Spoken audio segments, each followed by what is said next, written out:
Hillview समाचार की खबरों और शिकायतों का लगातार हो रहा असर। वार्ड 95 पार्षद महेश कलवानी का प्लाट नंबर 702 सिंधी कॉलोनी अवैध होटल निर्माण हुआ सीज। आदर्श नगर जोन उपायुक्त युगांतर शर्मा लगातार संरक्षण दे रहे थे पार्षद महेश कलवानी के इस अवैध होटल प्रोजेक्ट को और लगातार बन रही थी अवैध इमारत।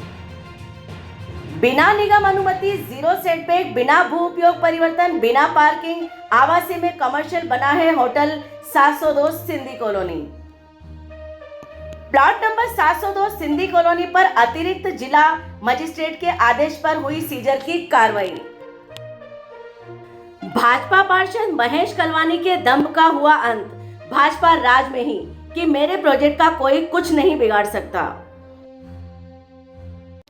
इस वक्त हम बात कर रहे हैं प्लाट नंबर 702 सिंधी कॉलोनी के बारे में, जहां पर अवैध प्रोजेक्ट होटल बन रहा था।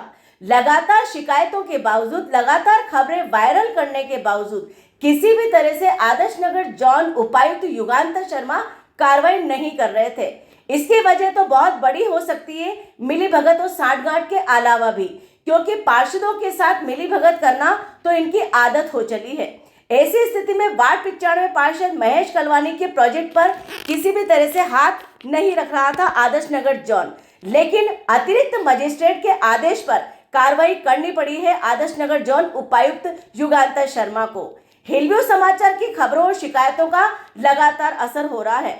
हम आपको बताना चाहेंगे कि प्लाट नंबर 702 सिंधी कॉलोनी आवासीय में कमर्शियल प्रोजेक्ट बनकर खड़ा हो रहा है और इसी के साथ साथ जीरो सेटबैक पर बिना पार्किंग के बन रहा है। सिंधी कॉलोनी के मुख्य मार्ग पर बनता हुआ ये होटल आदर्श नगर जोन नगर निगम हेरिटेज के भ्रष्टाचार को पुख्ता करता है और उसी के साथ साथ इनकी निष्क्रियता और कार्यप्रणाली को प्रमाणित करता है। बिना निगम अनुमति, जीरो सेटबैक, बिना भू उपयोग परिवर्तन, बिना पार्किंग, आवासीय में कमर्शियल बनता हुआ ये होटल अपने आप में बहुत बड़ा भ्रष्टाचार है, जो कि भाजपा के पार्षद महेश कलवानी ही कर रहे थे। लेकिन उन्हीं के साथ साथ उपायुक्त युगांतर शर्मा का आशीर्वाद इनके साथ चल रहा था। ऐसे में लगातार शिकायतें और खबरें भी प्रकाशित हो रही थी।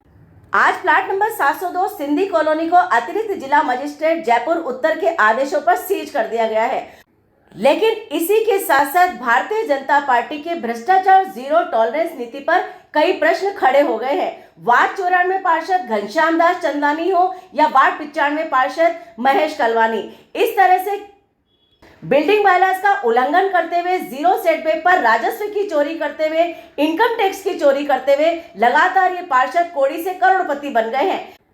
लेकिन अब भजन सरकार लगातार भ्रष्टाचार जीरो टॉलरेंस नीति पर सख्ती से काम कर रही है और लगातार ताबड़तोड़ कार्रवाइयां देखने को मिल रही हैं।